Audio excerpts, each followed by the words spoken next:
Right, we are back, and I cannot lie, that was quite literally the best leg session that I've had in a long time. Now, I've had plenty of good sessions, plenty of like decent sessions. That was literally like the perfect leg session. Like nothing went wrong. I progressed absolutely every movement. Stimulus felt actually through the roof. Like it felt unbelievably good. So overall, I am, as cringy as it might sound, we are in like genuine like flow state right now, man. That was week 5 ticked off. Well, yes, it was week 5 ticked off. Today is the start of week 6. I've not had my check-in back yet. I'll get that back tomorrow. So I'll update you tomorrow with any sort of changes that I have, i.e. food, more cardio, more steps, whatever it may be. But as far as leg sessions go, that was literally like, I can't even believe it, man. I went in like, yeah, it's going to be a good session. I was not expecting like the best session ever, man. So aye, very, very good session. I can't lie, I'm just absolutely buzzing with the way things are going, man. Like, see, to be fair, 5 weeks in, I haven't dropped any like, what's the word? My mind just completely blanked. I haven't dropped any like performance, any numbers, I haven't dropped any weight or reps or that kind of stuff. I've kept like progressing week on week. Even after the injury and illness, all that kind of stuff. Like, I kind of expected after being injured and after being no well to feel a little bit kind of weaker. Yeah, obviously RDLs, I haven't been doing 160. I've dropped the weight just for kind of like injury reasons. But literally everything else, I've either maintained or progressed a good few reps on. In fact, to be fair, I think I've progressed everything. Like just kind of some sessions I'll maintain. Since I kind of start a prep, I've definitely progressed everything. So overall, I can't complain at all, like literally at all. When it comes to like these videos and that, obviously we're getting like kind of visual wise anyway, I'm starting to kind of see some pretty decent changes now. So when it comes to like the sort of the YouTube, it's more so going to be like kind of like day-to-day updates of how I'm feeling on prep, like how I'm doing, anything that goes wrong, anything that goes well, all that kind of stuff. Like, at the same time, I'm going to try and educate as much as I possibly can. Like with the YouTube, the whole point is educate people and of course share my sort of journey through prep as well. Just in case anyone watching is like kind of debating doing a prep in future, like, oh, what's it going to be like? You can basically see me every single day, how I kind of change day to day. And no doubt by the end of prep anyway, you'll kind of have like me in my first video on day 1 of prep, until like the very end of prep where I'm like, my face is just like a skull at that point. But I'm not really sure how much my face will change. I keep seeing videos all the time like, oh, prep face, all that kind of stuff. Now, I've not really got, well, I wouldn't say anyway, I've not got the best like structured head, you know what I mean? I've got a pretty square head. So I'm not really sure how my face is going to look when I'm like pure peak clean. Anyway, we'll deal with that when it comes to that, right? But aye, this session, obviously I mentioned before, I've been learning a lot recently on like kind of hydration, hypertrophy, all that kind of stuff. And in my training just now, I'm definitely putting a much like bigger focus on like overall execution of movements. Like before, I wasn't pure neglecting it by any means whatsoever, but by what I've basically learned in the past like 2-3 weeks on this course is like I'm trying to kind of put those things into play, and it's definitely helping me like so much when it comes to my training. Like my stimulus is actually through the roof just now. Like I'm keeping the load the same, but the stimulus that I'm getting and actually getting more reps using these sort of wee tips and that here and there. It just feels like so unbelievably good, man. And it's not even like I'm changing anything crazy. It's just like kind of, for example, on the hack squat, right? I kind of had this whole thing in my head, and like I'm sure most people do. Like when it comes to any sort of like squatting pattern or like quad pattern, right? The main sort of like thing you're basically looking for is of course knee flexion. You want to stretch the quad pretty much, right? So if you're coming, say, in a leg press, you're coming like halfway down and like half repping it, you're not going to get much knee flexion. And when you're not getting much knee flexion, you're not getting the most out of your movement. But at the same time, you can go a bit too far with that, which I was definitely doing. You can go a bit too far and try and get like more knee flexion for your sort of like active range of motion, right? So say for example, you're coming to the bottom of your leg press, right, and your heels are lifting right up. Yeah, it might feel safe, it might feel stable, whatever it may be, but your heels are lifting and you then can't put that much force through your sort of mid-foot pretty much, right? And it does kind of take that sort of like stability out of the movement. You might still feel stable lifting your heels, is completely fine, right? But at the end of the day, you don't have to try and get maximal knee flexion like outside of your active range of motion. The main thing is if you can get like as much knee flexion as you possibly can whilst keeping the movement as safe as you possibly can.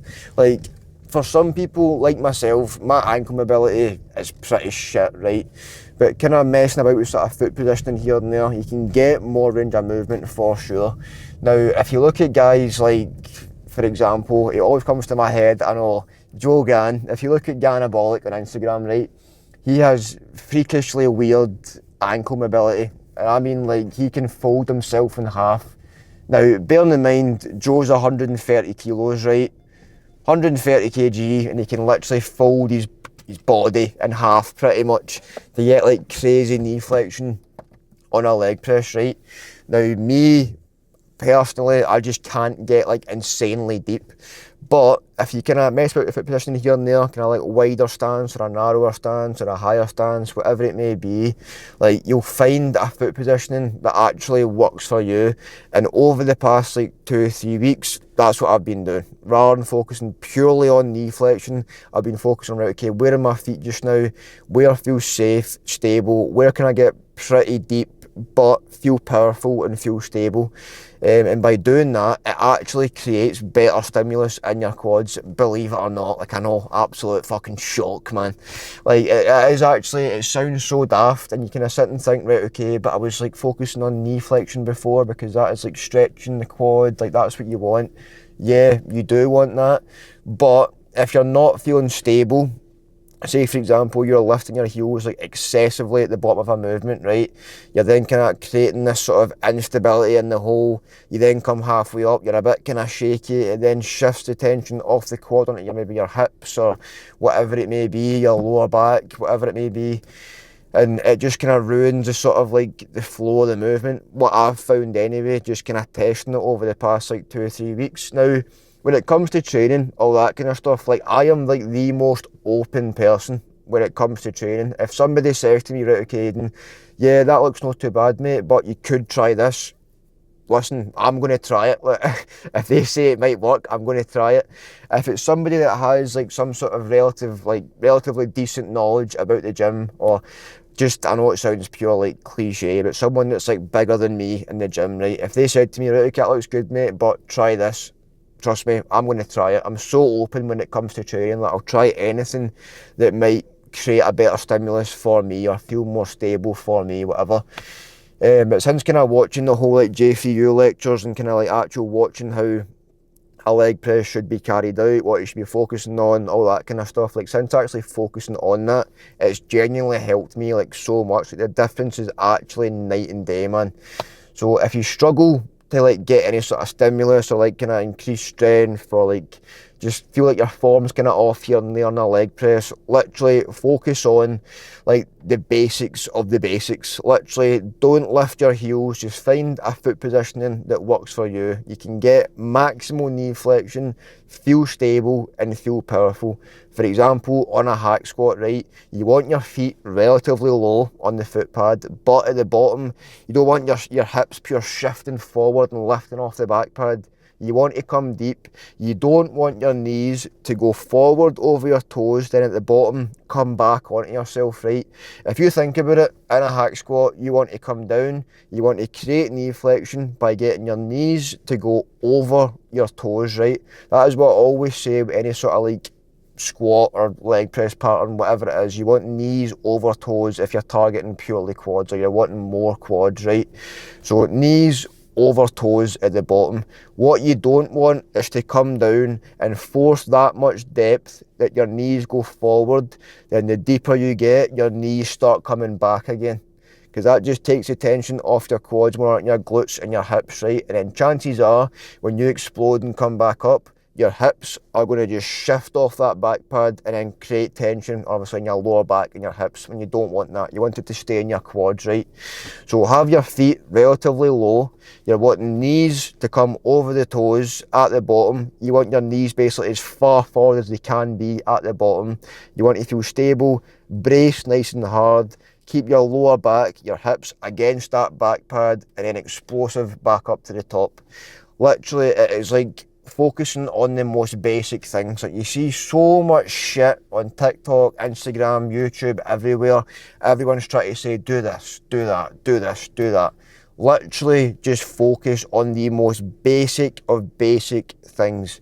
Feet positioning, knees over toes, keep your hips and lower back against that pad. Done. Simple as that. And I know it's like the most basic shit ever, and we're all trying to do pure crazy shit to try and make it even better.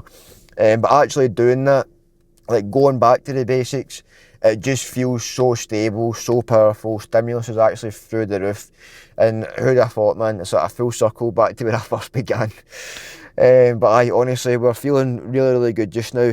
Hopefully that we kind of like tip for leg training helps somebody if you're struggling with leg growth or that kind of stuff, because me personally, my legs used to be absolutely shit.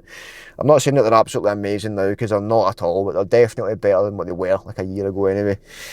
But we're feeling good. That is the main thing. We're feeling class. Alright, so that is leg day ticked off. First day of the week. That is Monday, isn't it? First day of the week ticked off. Should have some changes tomorrow, no doubt, from Finn, so I'll update you then. But apart from that, I hope you have enjoyed, and I'll catch you in at the next one.